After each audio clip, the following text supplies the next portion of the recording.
That's great. Sir, can you share your experience with Microsoft? Honorary Regional Director for Microsoft. We met people president, former president of our country, Dr. APJ Abdul Kalam.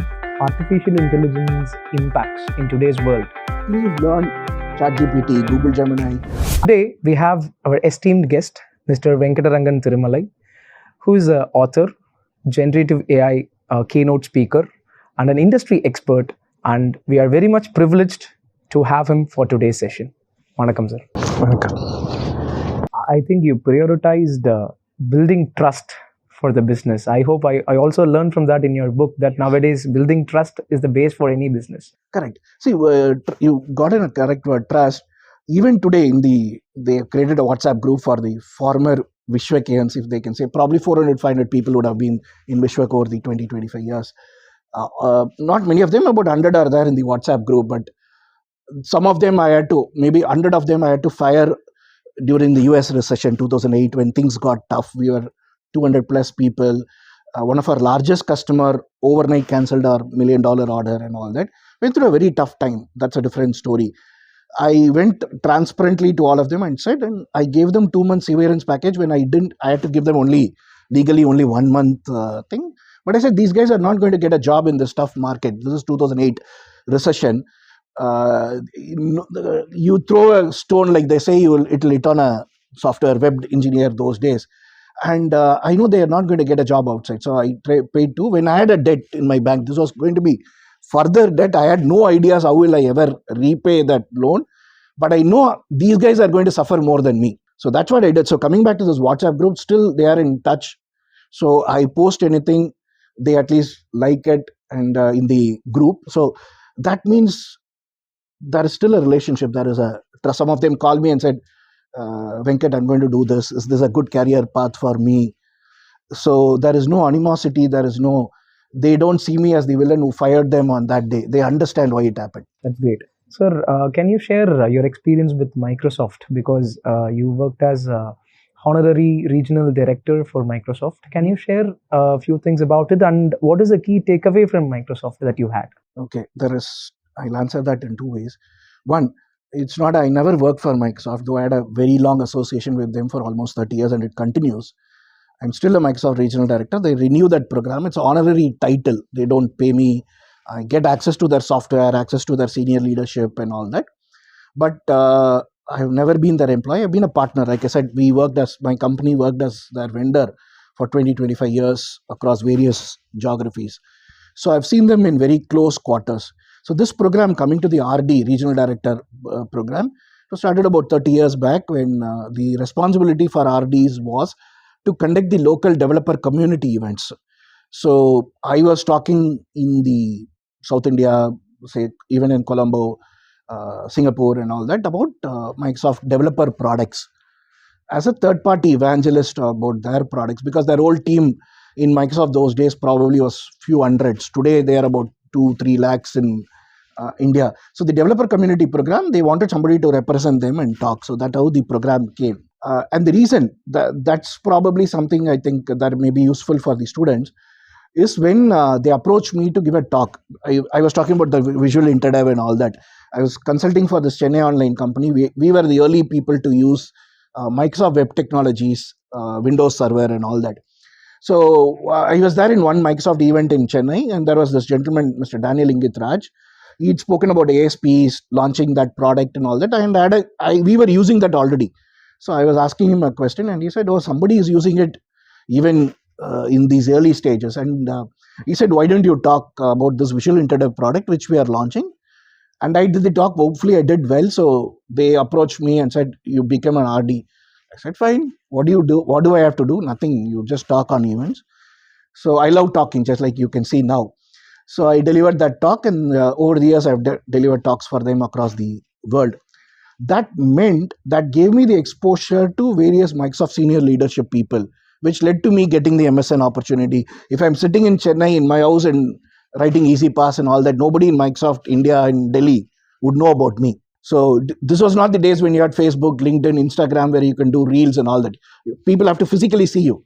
So I could meet them, and that's how it started. So what I will urge students is, any of the events you get an opportunity, Apart from your social media, which I know is very important, I do reels and I do all that.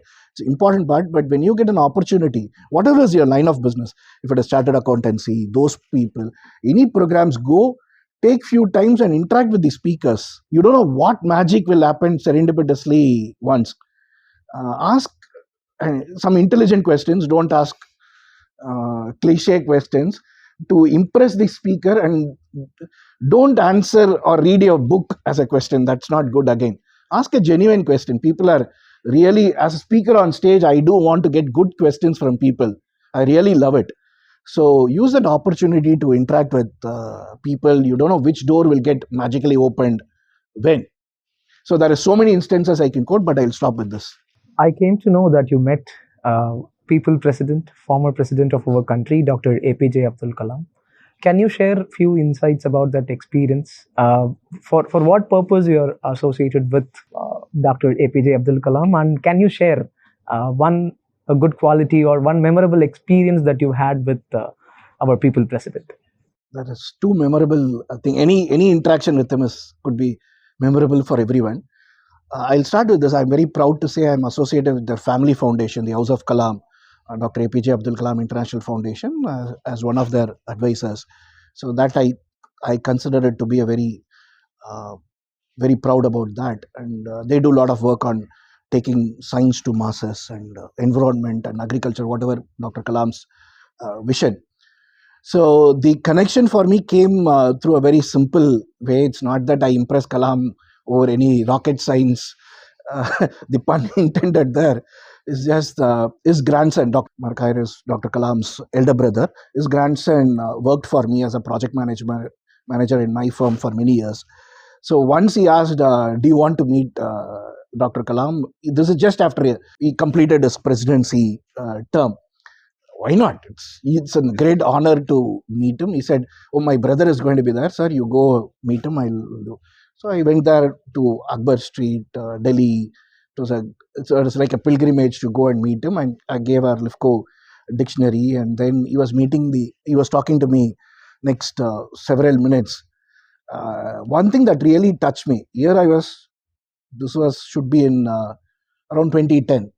Okay, so he just had completed his presidency a few years back and done. I'm here probably about running a software company, 200 people, couple of $1 million.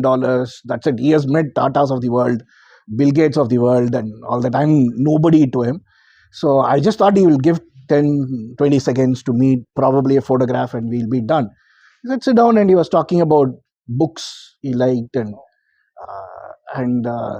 it was like, as they say in the movies, by just seeing him, I couldn't hear anything. It was just silent to me. He was talking about books, and I was just awed by his presence.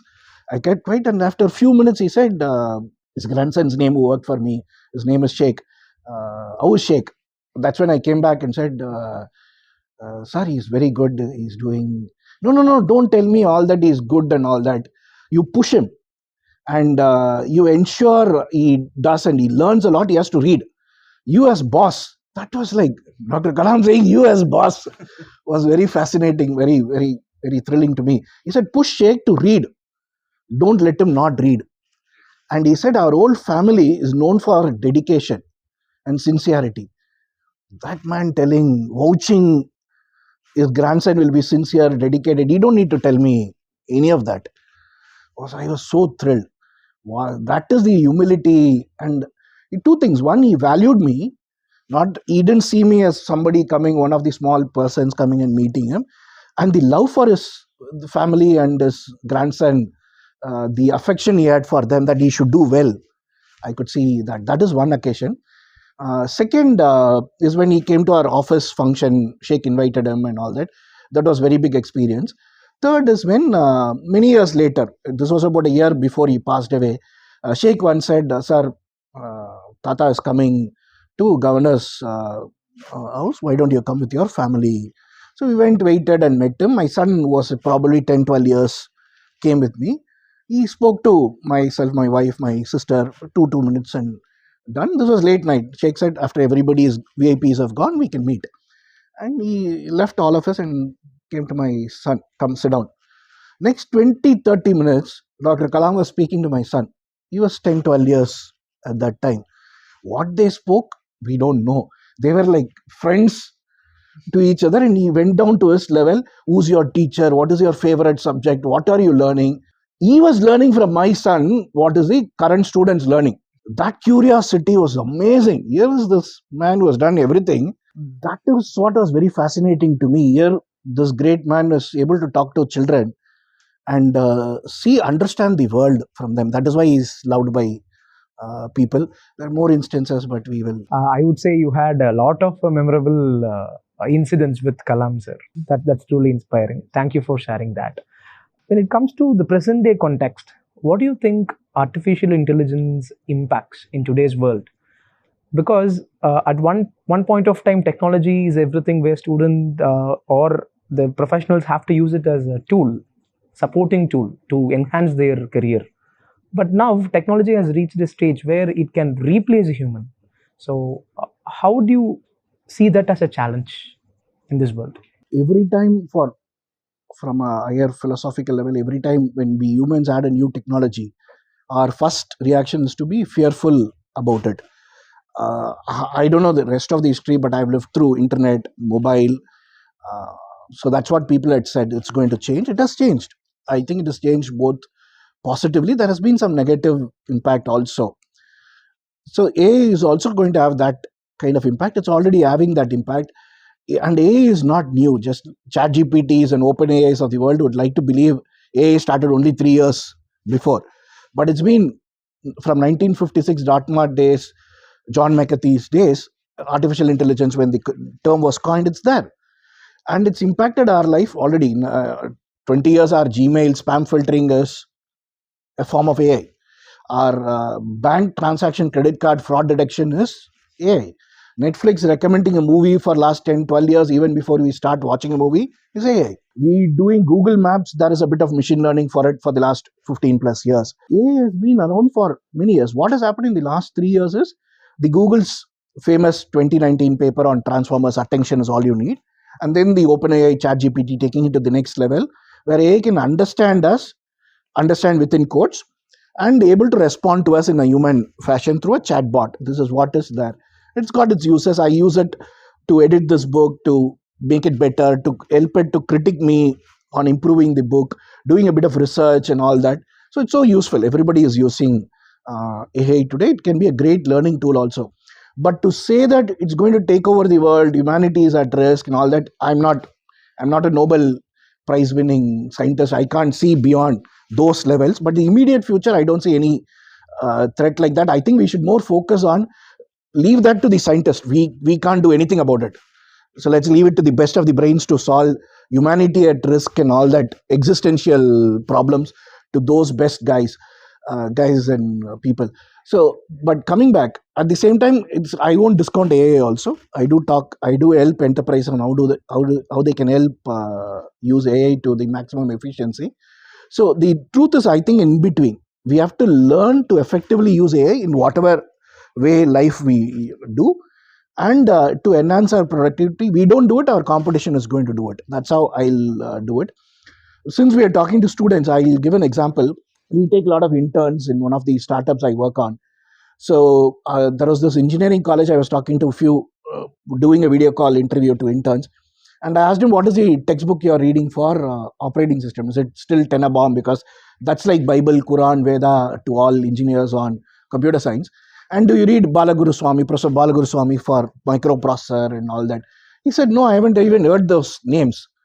So I said, how do you read? There is no textbooks, there is notes, or I look at YouTube videos, ask what it is and listen to the lectures, or I go to ChatGPT and learn. I said, wow, this is a new way of learning. I can't wrap my head around, you can learn a subject without a textbook. That's why I wrote a book rather than do a series of videos. But students are learning. At the end of the day, they are learning. And ChatGPT is a wonderful tool to use for learning, because it can tell me, I want to know quantum physics. It can tell me, for a person who's not a physics major, can you tell what is quantum physics? Okay.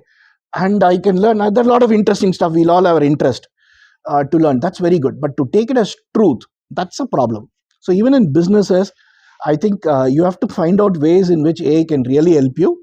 Don't go overboard, experiment, keep using it. Great. You mentioned about the positives of AI, about especially on detecting frauds. Recently, I read an article that DGGI, Directorate General of GST Investigation, have identified nearly 50,000 crore worth of fake ITZ claims and shell companies, and that is equivalent to nearly a state's budget on health. That is really a magnanimous number. Having said that, are our businesses, especially MSMEs, are they capacitated to move towards AI? How do you see their position on that? See, actually, the MSMEs have an advantage over enterprises because enterprises take long time to train their people, move on to AI. Infosys, for example, said they have trained about 80%, 90% of their 2.5, 3 lakh employees on AI. But that's a huge task for them. But for an MSME, with 3 people, 4 people, or a single entrepreneur, it's super easy. He has to learn ChatGPT. And I came across this app called Seco. There's many app. I'm writing another series for a magazine called Madras Paper. The stories behind the applications in Tamil. The story behind how each application, the founder story and all that, I'm writing in Madras Paper. One of the applications I researched was called the Seco. This was a small app, about 3 minutes, 5 minutes short videos. They are giving about a subject. They're saying, how do you do baby AI videos in 5 minutes? And they're talking about how do you put your YouTube channel in 5 minutes? How do you do chat GPT in 5 minutes? So they said that a small entrepreneur has just got that 5 minutes while waiting on a bus or a car ride or whatever. So much of information is available. So point is, for an MSME, please learn ChatGPT, Google Gemini, or if you are an Airtel subscriber, Perplexity Pro is available. 17,000 rupees values are free for the next 1 year. Arvind Srinivas, our Chennai guy, is the CEO of Perplexity. So he's giving it, take advantage of it. And this system is not going to come and tell you, oh, you don't know. The biggest problem, again, as a student, I missed 1 week of class in, say, 11th standard when they start teaching differential. Second week, I ask the teacher, oh, I missed the class. Can you tell me this? No, because the next chapter is built on top of the differential that they taught last week. And I'll keep quiet. Entire year, I'll fail on exams because I don't know what is differential because I missed that week. But with this, and I don't want to get up and say, I don't know this. Can you tell me this? Because all the other students will make fun of me. ChatGPT, Perplexity, Google Gemini is not going to do that. So I'll say, I don't know differential. I missed this class. Can you teach me? It's going to teach. You can ask it multiple times. It's not going to beat me. It's not going to mock me. Nothing. Okay. You can also use it for many other fun things that you have to do in college and schools. But positive side is this. So an MSME can use it. Oh, I've got this product. I'm selling textile. I want to approach this apartment complex, but I don't know how do they go there because they are high value customers. Can you tell me an idea? Simple thing, and all your AI is going to do it. It's not magic. It just read so much of content on the internet. It's telling you that. Take advantage of that. Great, sir. The last part of the interview. Nowadays, what do you think is the most challenging part, or the young entrepreneur have to get in order to succeed in their business? Because at some point of time, investment may be a big challenge.